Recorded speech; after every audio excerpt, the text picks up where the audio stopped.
I'm from the Institute of Food and Health in UCD in Dublin in Ireland.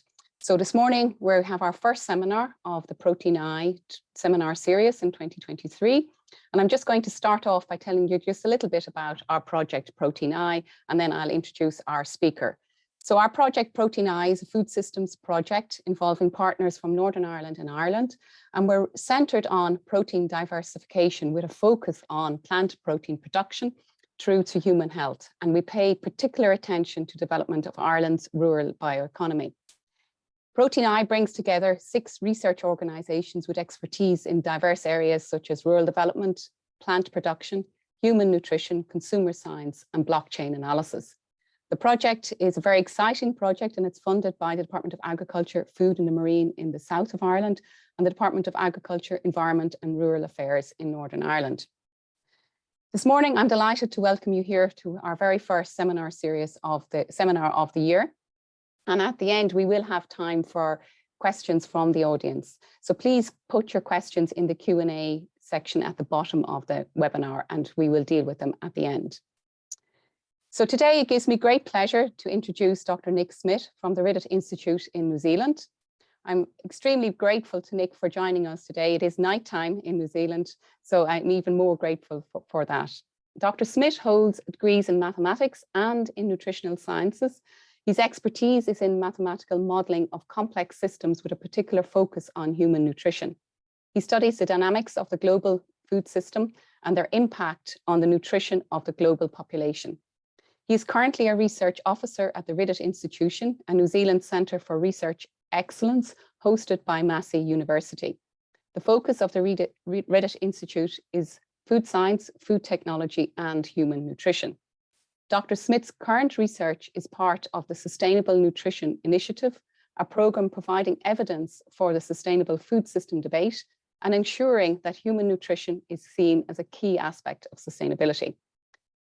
So I'm delighted that Nick agreed to come and deliver this talk this morning. So I'm going to hand over now to Nick, who's going to give his talk, Sustainable Food Systems, Nutrition Comes First.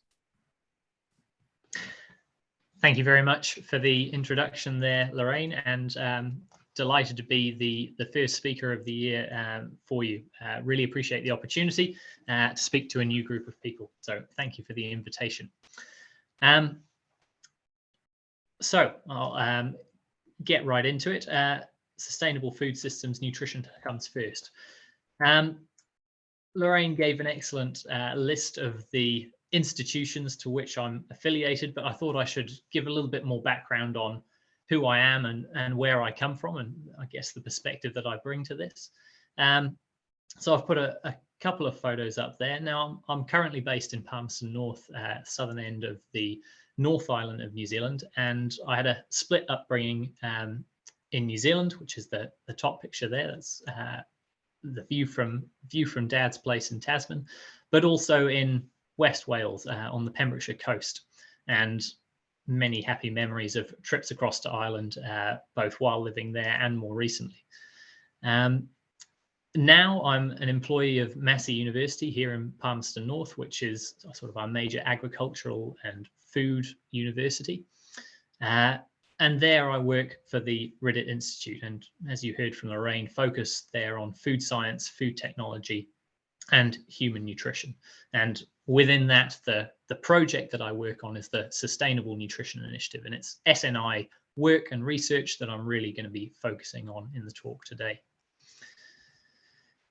But some background on Ridet. So the Ridet Institute has been around for a little over 10 years now, and it's one of the New Zealand centres of research excellence. So that is a competitive process to become established as a centre, usually hosted out of universities, and not so much an employer of scientists, but rather a network of scientists from various institutions around the country. So Ridet brings together 3 universities and 2 of our Crown Research Institutes around that common focus of food and nutrition.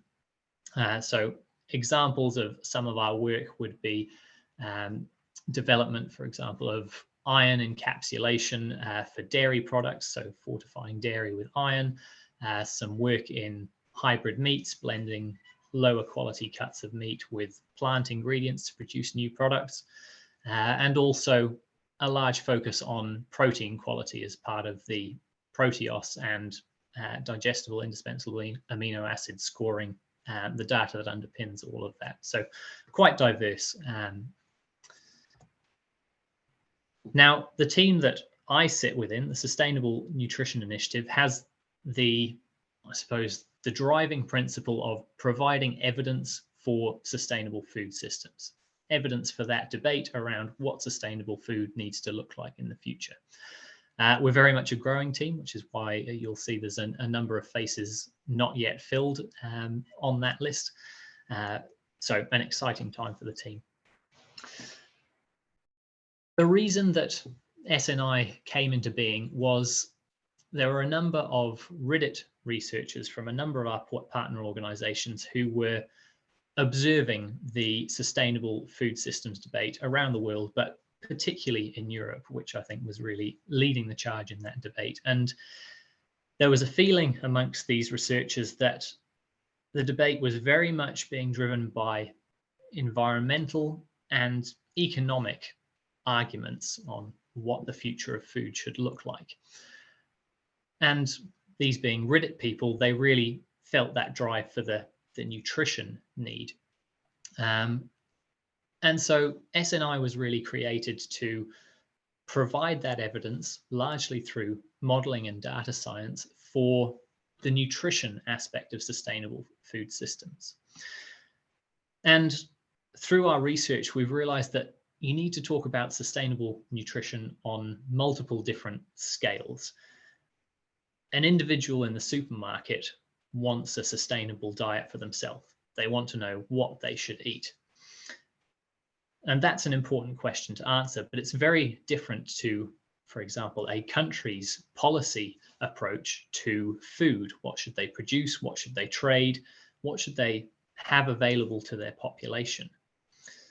And again, there's another perspective to take, which is the global perspective of what does the world need to produce to meet the needs of the global population, both now and into the future.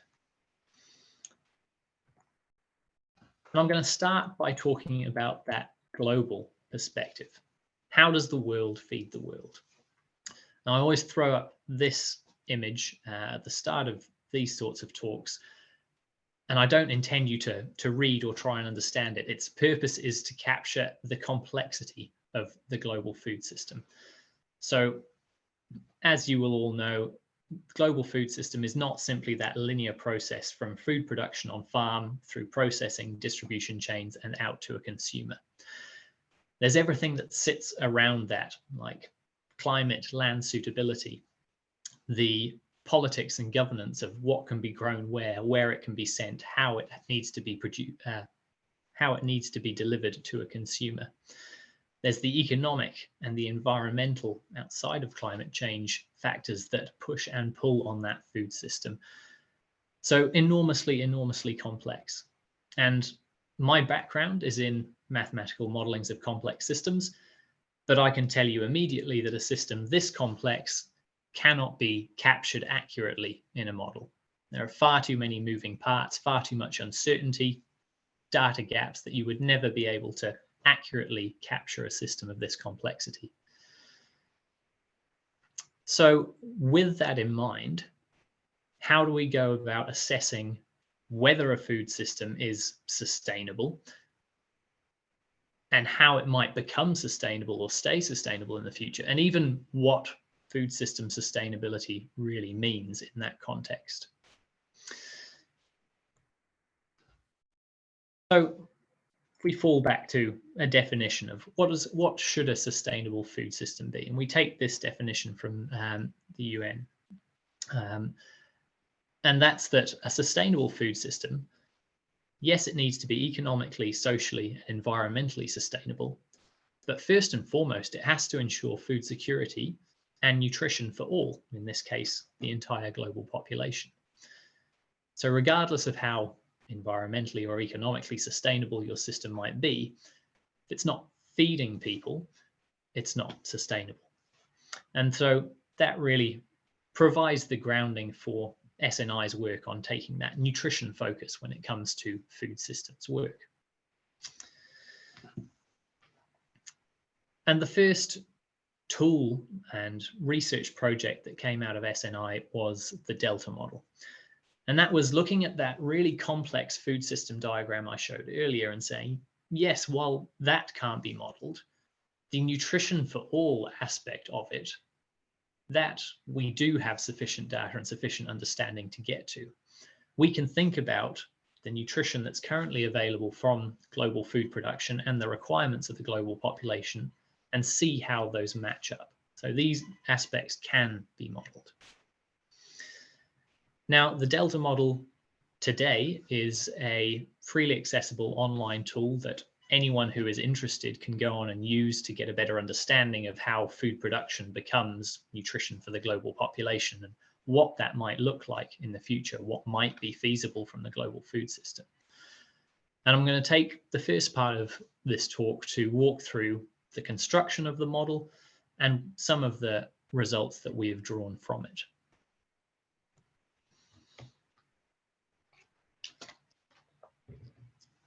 So what we did was we started using the FAO's food balance sheets with what does global food production look like in a given year. Those food balance sheets also tell us something about the final use of that food commodity. So, for example, how much goes into non-food uses like biofuel production, how much is lost along the supply chain, and how much goes back into the system as animal feed. And we can also make inferences about post-supply chain, so consumer and in-home waste, based on our knowledge of waste factors for different food commodities in different parts of the world. That allows us to get from total food commodities produced to an idea of how much of that food is actually available for consumption. We can then match that up with food composition data, and we use the USDA food composition database to go from total food available for consumption in that year to total nutrients available for consumption. At the moment, we do that for 29 essential nutrients. Lastly, for some of those nutrients, we can also make adjustments to try and capture bioavailability. Now, many of you will be very familiar with bioavailability, but briefly, this is the concept that the amount of food that you consume, or the amount of a nutrient that you consume, is not necessarily the amount of that nutrient that your body is able to digest, absorb, and utilize. And there are differences between nutrient bioavailability from different food items. If we take protein as an example, the digestion and absorption of milk protein and the actual amino acid makeup of milk protein is very different to pea protein. And we're able to use existing data out of things like the Proteos and the DIAS protein quality projects to capture that in our modeling. So we go from total food commodities produced through to bioavailable nutrients for consumption. And what a model user can do is then make changes at the start of that path and say, if in the future we make changes to the foods that we produce, increasing or decreasing production of different food items and food groups, the model will then recalculate what that means for the supply of nutrients. That supply of nutrients can then be matched up against the requirement of the global population. So we use European Food Safety Authority nutrient requirements, matched up again with some FAO demographics, splitting the global population into age and sex groups and matching those up with the nutrient requirements to get a total global requirement for our 29 nutrients. Matching those up, we can see globally, where have we got surpluses and where have we got nutrient gaps.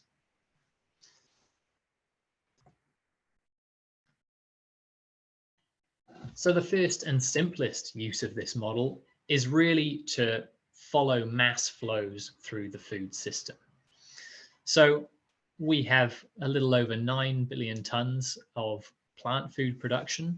This is for the year 2018, that left the farm gate. So that 9.18 billion tons is all food commodities. We're not including in this commodities that are exclusively used for animal feed, but anything like cereals that could be used as a food commodity are being captured by the FAO food balance sheets and thus by the model. Now, of that, around 1.5 billion tons was used as animal feed to produce, again, around 1.5 billion tons of animal sourced food. If we move across then to the second box here, the food supply, after extraction of non-food uses of some of those commodities, like for things like biofuel production, we have around 4.2 billion tons of plant source food commodities and around 1.3 of animal. After incorporating consumer and supply chain waste, that comes down to around a 75-25 split by mass in terms of food that's available for human consumption. And then lastly, we can see the mass that is directed to supply chain losses and in-home waste. So that's a very high level understanding of how biomass flows through the system, but that's still talking about food. We instead talk about nutrients. We can use the Delta model to identify, following that flow through, which food commodities, the production of which food commodities was responsible for the supply of which nutrients. And here you can see the 29 nutrients included in the model along the x-axis, and then a color-coded breakdown of some major food groups that those are sourced from. So an immediate takeaway here is that the majority of nutrient supply for most nutrients is coming out of plant source foods, and cereals are a really dominant source. That's largely due to their very high production and consumption totals, more than necessarily nutrient density. But I'll get into that in a little more detail later. But you can see that there are certainly exceptions for some things. For example, the blue line coming all the way down here, vitamin B12 exclusively from animal products, or over on the left here, calcium, you can see around half of which is coming out of dairy.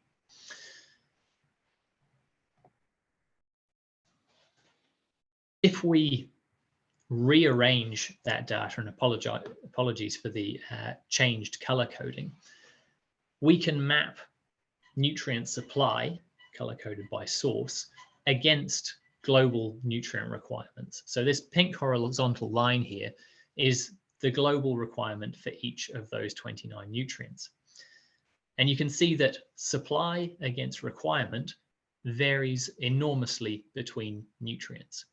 If we pick something like phosphorus, this tall bar towards the right here, we can see almost 2.5 times the food phosphorus is available for consumption. And this is after consideration of non-food uses, waste, etc. Compare that to something like calcium or vitamin E over on the right-hand side here, where we can see we have a global undersupply against global requirements. So an immediate takeaway from the model is very different pictures for different nutrients in terms of global supply against requirement. And we can use the model to look at future scenarios or even twists on present day scenarios. So I've got 2018 data here for the supply of food energy and food protein. The axes are on a per capita per day level. The colored bars show availability, and that black line is showing the target global intake, so requirement, with range bars for safe intake ranges where we have those. So we can see that in 2018, there was more than enough energy and protein available from food after consideration of waste and non-food uses to meet the needs of the global population. We also know that there were a very large number of people in 2018 who were energy and facing energy and protein malnutrition. That's not, therefore, a result of an insufficient global supply, but really the inequitable distribution of nutrition in different parts of the world and to different individuals. So an accessibility question. If we look to the future, we can use the model to forecast how our current food production system would go at feeding the forecast 2030 population of an extra billion people.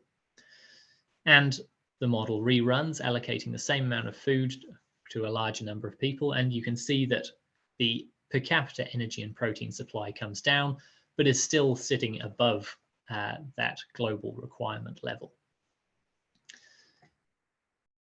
That's not true for all nutrients. As I showed in that more complex graph earlier, we do have nutrient gaps, particularly for certain micronutrients. So in 2018, it was calcium and vitamin E that were falling short of global requirement. If we take that 2030 scenario of the same amount of food, but for a 2030 population, we can see both the size of those gaps and the number of gaps increases as we see things like iron, potassium, vitamin A, and zinc also appearing as problem nutrients. And this is something that has come out of a lot of our modeling repeatedly, is that it's always the micronutrients that show up as the problem, as opposed to protein or energy. So to reiterate what I just said, protein is not the problem in terms of global supply. If distributed evenly or equitably, there would be enough. And these graphs here show protein supply for 2018 on the left-hand side and the 2050 global population on the right-hand side, with no change to food production. And then the second graph there is for lysine, which is usually the first limiting amino acid within that protein in the human diet. However, we know many people do not have enough protein, so there is a serious distribution and accessibility issue there. I should note also that both these charts are adjusted for protein and amino acid digestibility. So not just crude protein, but digestible protein against requirements. You can also use the model to think about waste. So in the model, and again, reiterate, you're welcome to use this yourself and play around with future scenarios that are of interest to you. It's possible to look at the world in the absence of food waste. So by taking out supply chain waste, by taking out in-home waste, and seeing what that does to nutrient supply. And as you can see in these two charts, again for energy and protein, removing waste makes an enormous difference to the availability of those nutrients. So a really important difference and a huge potential for increasing them. However, it does not address our micronutrient gaps. It helps to address them, it brings them down, but it doesn't completely close those gaps. And the reason for that is that we waste very different amounts of different nutrients. And this isn't entirely intuitive at first, but if you think about it, the proportion of different food items that we waste is very different. For example, non-perishable, shelf-stable food items tend to have quite low waste, as do high-value food items that tend to be prized and looked after. Compare that to lower value and more perishable foods that are more likely to end up as food waste and not be consumed. And because different foods have different nutritional content, that difference in wastage carries through from food items to individual nutrients. So what this chart is showing is the percentage of requirement, of nutrient requirement, that is wasted for each of our 29 nutrients. First takeaway is the dominant color here is green. So the majority of food waste, I believe it was 91% by mass, is from the plant-sourced foods. Therefore, we see higher waste of nutrients that we commonly associate with plant foods, for example, vitamin C, carbohydrates there. In contrast, some of our other nutrients on the left-hand end, we're wasting less than 10–15% of global requirement of those nutrients. For example, vitamin E, vitamin B12, calcium. And vitamin E, largely sourced from our vegetable oils, very shelf-stable, low waste. Calcium, I mentioned earlier, around 50% of global supply coming out of dairy, which again has quite low waste. So the potential for increasing nutrient supply by reducing waste differs depending on what nutrient we're talking about, and is less efficacious for some of those really key nutrients that we already see having gaps. An interesting, I suppose, thought experiment that we often get asked to do, so I've ended up including it in my slides, is what if we take meat out, or what if we take some meat out of the global food system? What does that do to nutrient supply? So here is the scenario of a world without beef. It's actually a world without ruminant meat. We've also knocked out lamb and goat meat as well. And what you can see is that in terms of energy, carbohydrates, fiber, we actually have a little bit more because some of the, for example, cereal crops that would normally be directed to beef production are now available for human consumption, and therefore we see an increase there. We do see a slight decrease in protein, fat, and lysine because the increase in plant protein does not match the decrease from taking beef out of the system. And you'll see along the bottom there, this scenario has done nothing for calcium and vitamin E gaps, and we're also seeing gaps now for vitamin A and vitamin B12, both of which were on the edge of having nutrient gaps even in our base 2018 scenario. So that's enough about individual nutrients for the moment. Talk now about some of the other capability of the model. Because while we take that nutrition focus to all the work we do, we accept that sustainability is more than just nutrition, and we need to think about the other impacts of the food system. So we've started that work by incorporating cropland modeling into our food system and nutrition model. So what you're seeing here is the footprint, cropland footprint in hectares of 2018 food production on the left-hand side there, and forecast 2030 production if production of all crops were to scale linearly with population increase. And you'll note that there's an uncertainty range around that. And that's derived from the differing yields that we have for different crops in different parts of the world. So this is some work that we published quite recently in Frontiers in Sustainable Food Systems around how do we estimate the future cropland footprint of changes to food productions. And I'm going to use the example of almonds because it's nice and pronounced. So the black line here is cumulative production of almonds against the land area harvested for it, ordered by most efficient to least efficient in terms of land use.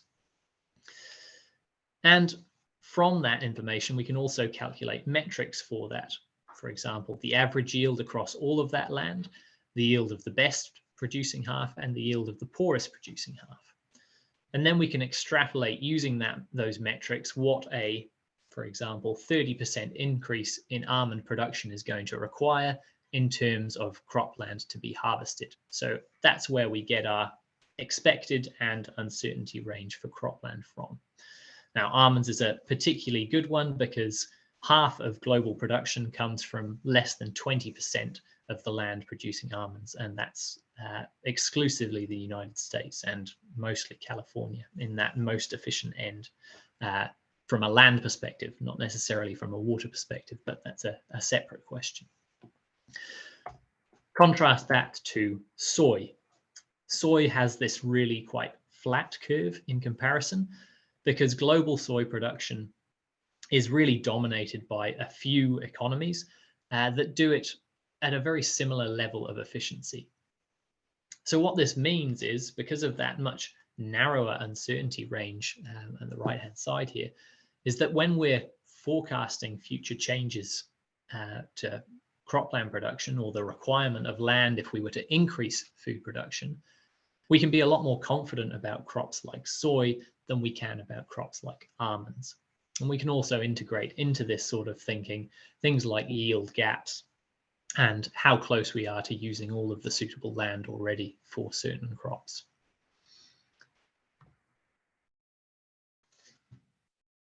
That's all I really want to say on the global picture and use of the Delta model. I'm now going to talk a little bit more about this middle scale, the national and the trade picture of sustainable nutrition. So again, this is our 29 nutrients against requirement, and the green bars shows that global availability. And on that scale, on the green bar scale, you can see that it's only a couple of nutrients down the left-hand end that are falling short. However, the range bars here are showing availability at a national level. So the bottom end of the range bar is showing that nutrient availability to the lowest 10% of the global population.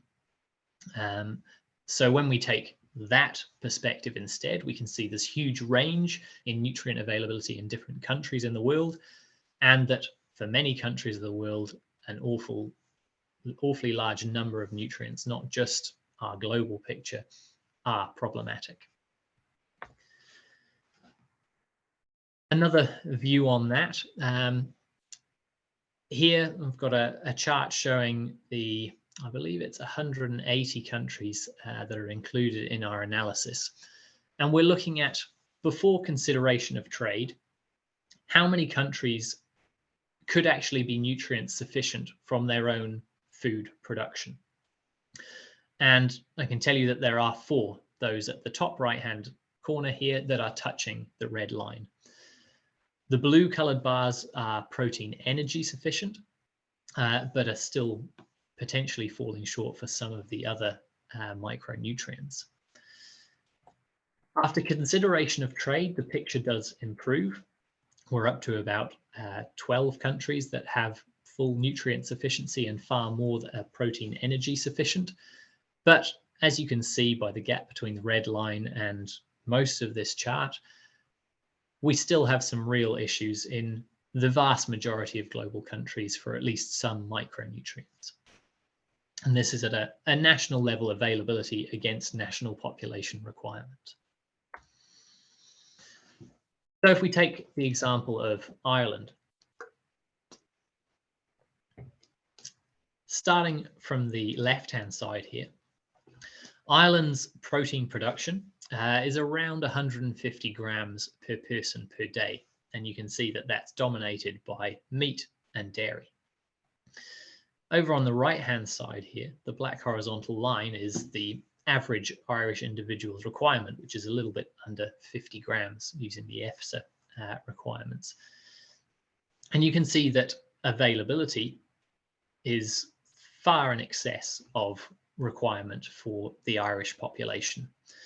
And how we get from what is produced to what is eaten is by including the import and export dynamics. So we're tracking food movement across international borders and then converting that through to the nutrients within the food. So a lot of that meat and dairy is exported. There's a relatively large amount of plant protein that's imported, and that gives us the overall makeup of what's available to the Irish population. If we look at some other nutrients, for example, when we get into the micronutrient picture, it's not quite as pretty. We don't have that same excess. Excuse me. So if we think about national iron availability, Ireland actually has a slight deficiency against national requirement. And this is backed up by your most recent National Nutrition Survey that I showed, I think, it's quite a staggeringly high number, particularly of young women who were iron deficient. And we can also see the breakdown of how much is coming from our different sources. Similar size gaps for things like fiber and vitamin E. The dashed line in each of these charts shows the global average availability. So Ireland is substantially lower than the global average in terms of iron availability and fiber availability, but slightly above in terms of vitamin E. So interesting insights. We can't compare directly with nutrition surveys. We're not talking about how many individuals are deficient. We're talking about national availability from food supply against national requirement. But that's just looking at existing data. And one of the real strengths of things like the Delta model is that they can look forward into the future, model scenarios where the food system changes or population changes. And we're starting to hear real demand from a number of stakeholders for that same sort of model at national levels. So we're currently in the process of building a future-looking scenario model for the New Zealand food system, thinking about if we dial up and down production of different food items in different parts of the country, what does that mean for food and nutrient supply, but also some of the environmental, economic, and social outcomes. And we're also involved in some work doing a similar sort of thing in Norway and also in Kenya. So there seems to be more and more people asking for these national level models of how could our food system look in the future? How can we play around with scenarios ourselves to better understand our own food systems?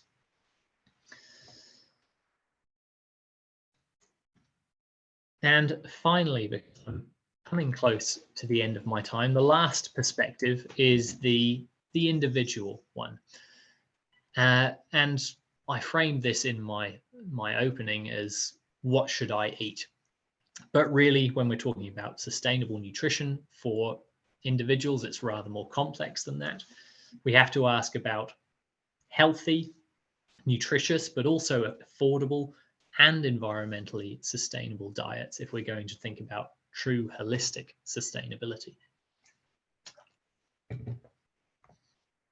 And this is a really challenging question, and it's a really popular question. There's been an enormous amount of work that's been done on this aspect of sustainable diets, and Nicole Darman from INRA produced an excellent review last year, I believe, on the different approaches that you can take to this. Here, I've just pulled out a few examples from the New Zealand literature that I know myself, some of which have looked at, say, family shopping baskets to feed a family of 4 that either follow current purchasing patterns that line up with our dietary guidelines, flexitarian or vegan diets in New Zealand. And they find that as you move from current to healthy to flexitarian to vegan, the environmental impact decreases, but the cost increases. And that's conclusions that have been echoed elsewhere. Similarly, the environmental health perspectives paper there looked at potential positive deviants, I suppose, that were both healthy and climate friendly, and explored what was possible there. Some of our own work with our Ministry for the Primary Industries on lifetime climate impacts, looking at some of the different global warming potential metrics that you can use, and finding that it was really hard, particularly to meet iron requirements while minimizing environmental impacts. And then lastly, some other work from the different part of the Reddit Institute from Sylvia Chungchenlam and Paul Moen, using linear optimization to find least cost nutrient adequate diets, which end up not being very realistic diets at all. They tend to be milk, fish, a few vegetables, and not much else, because nutritionally adequate does not imply acceptable. Ourselves in the SNI team, we have a postdoc, Maya Tavan, who's building a dietary optimization of our model of our own that we want to put alongside the Delta model online, so making it accessible. And that's going to be a dietary optimization model that incorporates that nutrient adequacy, but also price to the consumer, environmental impact, and acceptability of changes to diet, captured through how much a diet differs from what is currently accepted. And yes, the emphasis really for us is about putting these tools online, getting as many people as possible to use them, so we have a greater understanding and education around what sustainable nutrition looks like. With that, I think I've reached the end of my time. So take-home message from me is really the emphasis on nutrition when we're talking about sustainable food systems. We have to have nutrition at the center of these discussions. If we're purely talking about environment or economics, then we're not going to achieve sustainable food systems. And there's a lot of excellent data that can be used with and without modeling to learn a lot about sustainable nutrition and how it fits within future food systems. And we must attain a fully sustainable food system. We can't necessarily extrapolate a healthy diet for an individual to a feasible way to feed the global population. And likewise, an environmentally sustainable food system for the globe won't necessarily deliver healthy diets for individuals. So we have to think about them at these multiple scales, global, national, and individual, if we're going to get the picture right. A big thank you to our international collaborators around the world and also to the rest of the team. And if you want to know more about any of our work, by all means ask a question here today, but we have an excellent website that we try to post regular articles on, as well as information about our own work. But those articles cover aspects of sustainable nutrition and are targeted at a general interested audience. So please take a look at that. That's also where you can find the Delta model if you want to play around with that yourself. sustainablenutritioninitiative.com, I should say. And I will, I'm happy to make these slides available after the talk, and I believe it's being recorded anyway, so further reading can be found there too if it interests you. Thank you very much once again for your time, for listening, and for the opportunity to speak. Thank you very much, Nick. That was a fascinating talk and fantastic to see the different scales and to see the importance of nutrition at those different scales. So really lots of burning questions, I think. So I might just kick off, and I'll ask the audience if you do have questions, just to post them in the chat, and we'll try to get through as many of them as we can. But I might kick off with one, Nick, and it's one that I guess it's from a nutrition perspective, it's really worrying. It's that modeling aspects of the calcium and the calcium availability that and when you project to the future, that we're really going to have low availability of calcium. So should we be like, is there a role for food fortification at this stage to try negate against that and think about that before it happens at a real global level and then has the knock-on effects on health? Yeah, no, excellent question, and I completely agree. It is worrying, particularly as calcium deficiency, long-term calcium deficiency, is something that's likely to manifest itself later in life. So it's something that you're not going to catch early in that way. As to the role of fortification and supplementation, this is a question that always gets asked, and I've yet to come across any research institution that's done a really good job of assessing what the potential for fortification and supplementation is for things like calcium, but also for other nutrients. There's a lot of work out there focusing on new technologies for fortifying with individual nutrients that look really promising. But we've actually got a PhD student who's going to be starting later this year, who's going to be tasked with, first of all, what's the current role of supplementation and fortification? How widespread and important is it in delivering nutrition today? And also, what's the potential future for that in a sustainable food system? Because these things, supplementation and fortification doesn't come for free either, has its own impacts and challenges. But I do think we really need a better understanding of what that could look like in the future. And I don't think we're there at the moment.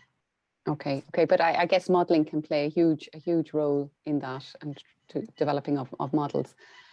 One of our participants is asking about your waste graph, and they're asking what would the nutrient waste graph look like if we also added in the nutrients we are consuming in excess?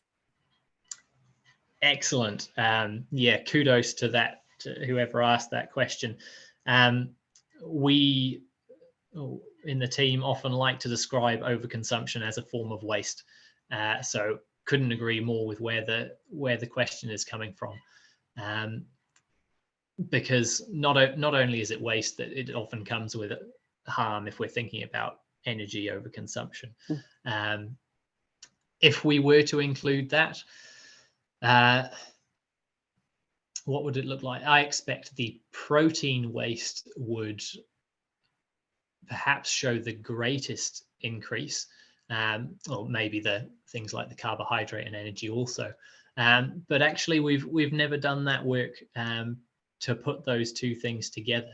It would be a simple enough step to look at what overconsumption looks like at a national level and then build that up to global, but we've never put that together into a visual picture. So it's a very good suggestion. Okay, very, very good.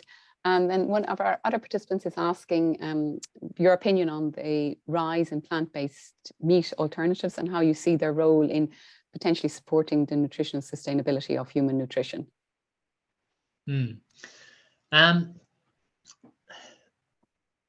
It's a tricky one because it's such a diverse category. We recently saw some work from an institution, University of Otago here in New Zealand, and they were modeling nutrition, environmental and healthcare cost outcomes of replacing meat with various different things. So different meat alternatives or unprocessed plant alternatives. So simply replacing with beans, legumes, vegetables, that sort of thing.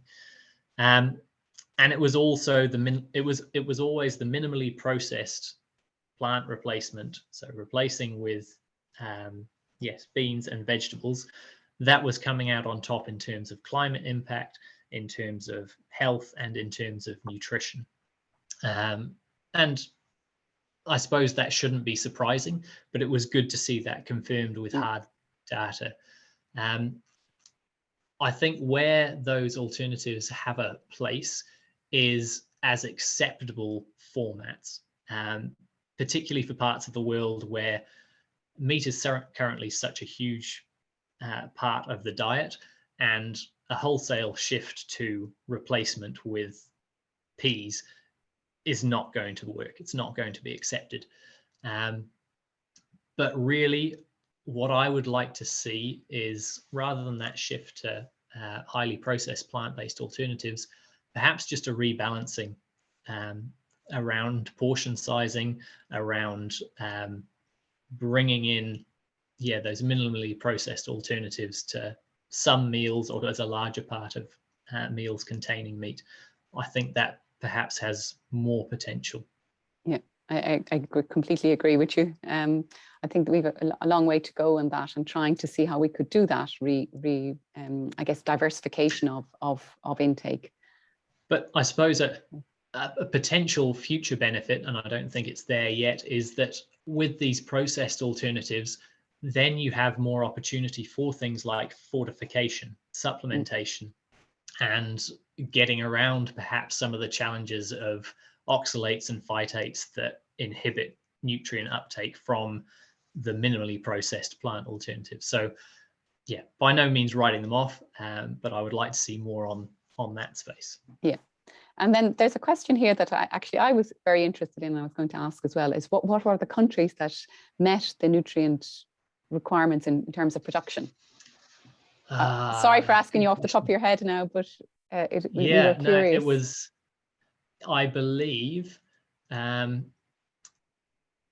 Argentina, Kazakhstan, Turkey, and perhaps Canada. So large countries with large agricultural output, but most of which is usually exported when we think pre-trade.